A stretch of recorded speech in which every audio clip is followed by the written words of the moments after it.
How he came to Islam, how he accepted Islam, सुभान अल्लाह।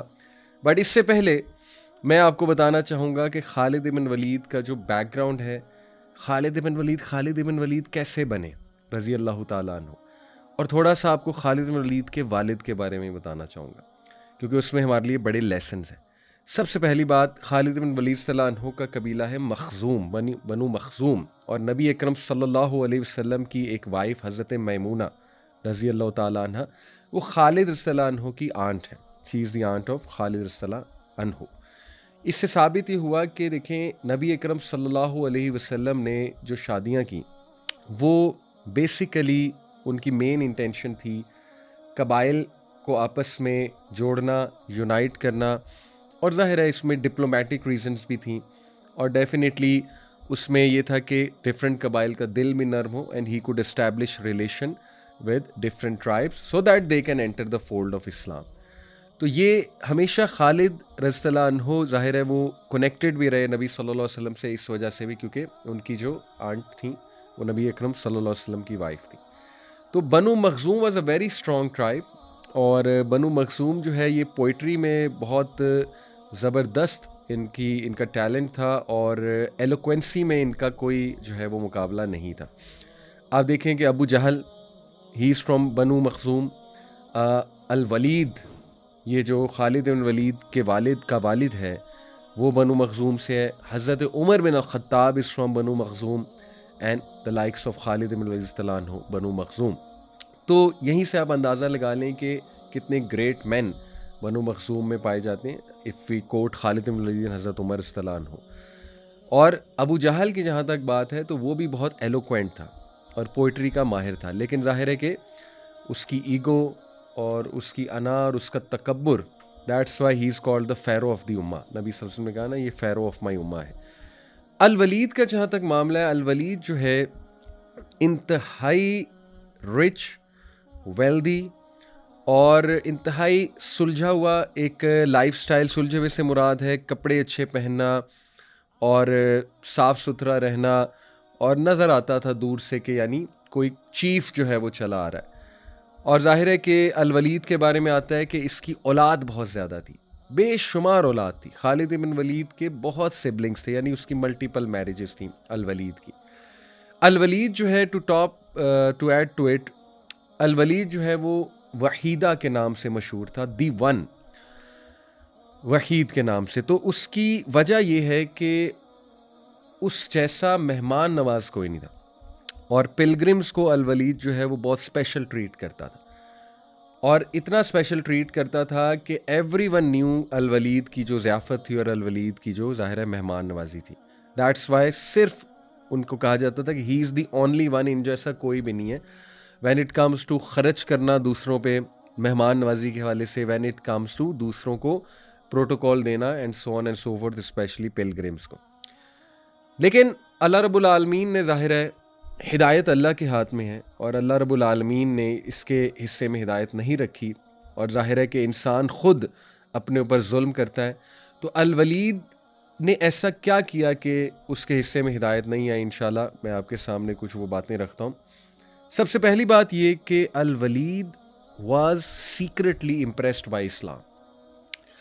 हर जी शऊर इंसान जो एलोक्वेंट था, जो कुछ मॉरल्स को जानता था, जो आप कह लें अक्ल वाला था, और कुछ उसमें ऑनेस्टी थी, हो ही नहीं सकता कि वो नबी अकरम सल्लल्लाहु अलैहि वसल्लम की ज़बान मुबारक से कुरान मजीद सुने और इम्प्रेस ना हो ही नहीं सकता।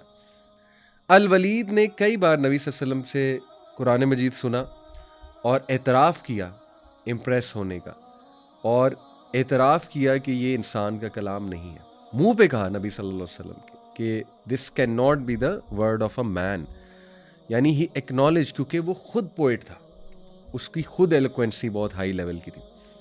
तो अल वलीद अक्सर नबी अकरम सल्लल्लाहु अलैहि वसल्लम से डायलॉग्स भी करता था, और एट द एंड ज़ाहिर है नबी सल्लल्लाहु अलैहि वसल्लम used to be victorious when it came to eloquence. Quran से ज़्यादा एलोक्वेंट फिर क्या है, आपको पता है। तो वो उसकी शिकस्त होती थी अल वलीद की, और बल्कि आर्गूमेंट्स में भी हार जाता था नबी सल्लल्लाहु अलैहि वसल्लम से जब आर्ग्यू करता था। तो सीक्रेटली वो इम्प्रेस तो था। अब अबू जहल को ये पता लगा कि ये बंदा आहिस्ता आहिस्ता जो है ना वो टिल्ट हो रहा है नबी अकरम सल्लल्लाहु अलैहि वसल्लम की तरफ। तो अबू जहल, अब देखें कितनी खबासत का क्या लेवल था कि उसकी पूरी एफर्ट होती थी कि किसी ना किसी तरह मैं हर बंदे को इस्लाम से मुतनफ़र कर दूं, नबी अकरम सल्लल्लाहु अलैहि वसल्लम से मुतनफ़र कर दूं। उसने एक चाल चली। उसने चाल ये चली कि अल वलीद की ईगो को बूस्ट किया। अब ज़ाहिर है कुरैश के लीडर्स जो हैं उनकी ईगो तो थी। उसने एक दिन कहा अल वलीद को कि सुना है तुम इस्लाम कबूल करने लगे हो, तुम मोहम्मद के पास जा रहे हो ताकि मोहम्मद तुम्हें कुछ वेल्थ दे और तुम वेल्थ से इम्प्रेस होके उस तरफ जा रहे हो। तो अल वलीद एकदम भड़क उठा। उसने कहा कि ये क्या बात हुई, मेरे पास तो खुद बड़ी वेल्थ है, मैं बिल्कुल भी वेल्थ से इम्प्रेस नहीं हूँ, ना ही मैं वेल्थ के लिए वहाँ पे जा रहा हूँ। अब देखे ना, वो वेल्दी था बहुत, तो उसको ताना भी वो दिया जो उसको डायरेक्ट हिट करे जाके। तो अबू जहल ने कहा अच्छा, फिर इसका मतलब ये है कि तुम वैसे ही इम्प्रेस हो गए उससे और तुम पे उसका जादू चल गया है। तो फिर वो मज़ीद भड़क उठा और कहता कि कोई ऐसी बात नहीं है, मैं बिल्कुल इम्प्रेस नहीं हूँ और ना मैं इस्लाम का सोच रहा हूँ। तो फिर अबू जहल ने कहा अच्छा, तुम्हारे लोग ना बातें कर रहे हैं तुम्हारे बारे में, और खुदा की कसम उनको चैन नहीं आएगा, उनको सुकून नहीं मिलेगा जब तक कि तुम वो ना कह दो जो हम सब कहते हैं। तो अल वलीद ने कहा क्या कहूँ? तो अबू जहल ने कहा कि तुम कहो वो कज़्ज़ाब है, साहिर है, मजनून है, नऊज़ बिल्लाह। झूठा है, साहिर और काहिन है और मजनून है। अल्लाह अकबर। वलीद ने कहा ये तो नहीं मैं कह सकता। क्या बात है, यानी आप देखें कि अल वलीद, उसको पता तो था कि, उसने खुद कहा, उसने कहा पहली बात झूठा तो वो है ही नहीं, झूठे को तो मैं चेहरे से पहचान लेता हूँ। इतना एक्सपीरियंस था उस बंदे का पब्लिक डीलिंग का। और फिर उसने कहा कि इसको तो हम बचपन से जानते हैं, ये तो सादिक और अमीन है, सुभान अल्लाह। दूसरी बात, साहिर और काहिन, ही सेड साहिर की, काहिन की एक वाइब होती है, मोहम्मद सल्लल्लाहु अलैहि वसल्लम से वो वाइब नहीं आती, एक हुलिया होता है। आप खुद देखें ना, कोई कभी आपका अगर पाला पड़ा हो किसी ऐसे शख्स से जो क्लेम करे जादूगर है या आमिल है, तो एक वाइब होती है, नेगेटिव सी वाइब होती है, दिल घबराता है बंदे का। नबी सल्लल्लाहु अलैहि वसल्लम की जो वाइब थी, अल्लाह अकबर, यानी तो लोग उनके चेहरे को देखते थे and they used to fall in love with him. और नबी सल्लल्लाहु अलैहि वसल्लम से तो हर वक्त खुशबू आ रही होती थी, और अल्लाह के नबी सल्लल्लाहु अलैहि वसल्लम जो है, उनका तो चेहरा चांद की तरह जो है वो चमकता था, वो जो नूर था चेहरे पे। तो उसने कहा कि हाउ कैन ही बी साहिर, हाउ कैन ही बी काहिन। जहां तक बात है मजनून की, अल्लाह अकबर, नाउज़ बिल्लाह, उससे ज्यादा वाइज इंसान तो है कोई नहीं मोहम्मद सल्लल्लाहु अलैहि वसल्लम से। वो मजनून कैसे हो सकते हैं, जनून में कैसे हो सकते हैं? अबू जहल ने कहा फिर देख लो, तुम्हारे लोग जो है वो फिर तुम्हारे बारे में बातें तो करेंगे।